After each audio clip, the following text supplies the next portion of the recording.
LAN adalah suatu jaringan komputer di mana cakupan jaringan wilayahnya sangat kecil atau terbatas. Misalnya seperti di jaringan komputer kantor atau rumah sakit, sekolah, dan lain-lain. Yang pertama ada resource sharing. Resource sharing bertujuan agar seluruh program, peralatan, dan khususnya data bisa dipakai oleh setiap orang yang ada pada jaringan tanpa terpengaruh oleh lokasi, resource, dan juga pemakai. Yang kedua, dapat menghemat uang.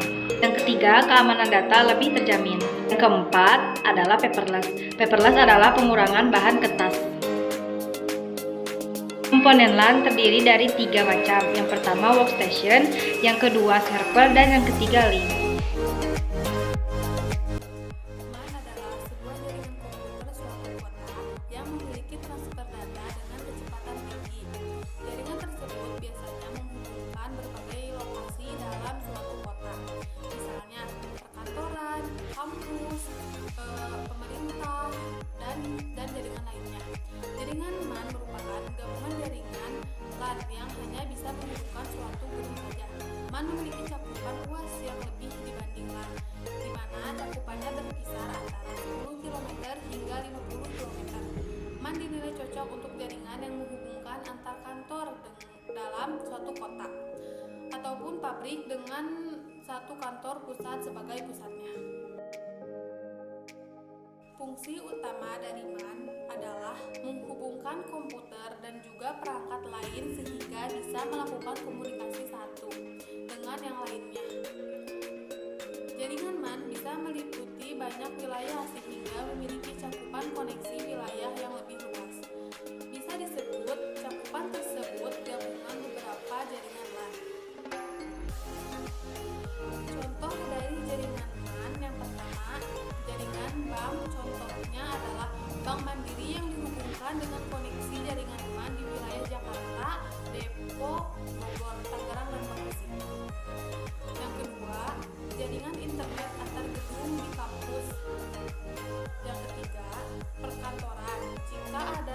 Jika Anda tinggal di kota besar seperti Jakarta, tentu Anda sudah paham jika ada beberapa perkantoran yang memiliki cabang di kota tersebut. Nah, jaringan tersebut dihubungkan dengan LAN, artinya satu cabang kantor bisa terhubung dengan cabang kantor lain di dalam kota tersebut. WAN atau Wide Area Network merupakan salah satu jaringan komputer dengan area cakupan yang sangat besar, seperti jaringan komputer yang mencakup antar wilayah, antar kota, bahkan dapat dengan antar negara, dengan definisi jaringan komputer yang dalam penggunaannya menggunakan router dan saluran komunikasi publik. Yang pertama ada list line. List line merupakan jenis WAN yang sering disebut dengan koneksi dedicated point to point. Koneksi dedicated point to point merupakan jenis WAN yang tidak memerlukan proses call setiap untuk memulai pengiriman data. Yang kedua ada circuit switching. Jenis WAN yang satu ini terlebih dahulu akan melakukan call setup untuk membentuk koneksi. Tujuannya supaya dapat memulai pengiriman data. Ketiga ada packet switching. Manfaat dari koneksi packet switching adalah pengguna dapat membagi bandwidth pada pengguna lain, sehingga koneksinya akan lebih stabil dan dapat mengatur bandwidth selesai atau sesuai dengan jumlah pengguna. Contohnya yang pertama internet, merupakan salah satu contoh nyata dari sebuah penggunaan jaringan. Yang kedua, jaringan WAN yang dapat menghubungkan komputer antar gerai Indomaret. Yang ketiga, jaringan WAN yang bisa menghubungkan antara kantor pusat dan kantor cabang, misalnya untuk bank. Fungsi WAN dapat meningkatkan efisiensi perpindahan arus informasi, mengintegrasikan dan menggabungkan jaringan LAN dan WAN menjadi satu, dapat mempermudah dan mempercepat arus informasi dan komunikasi.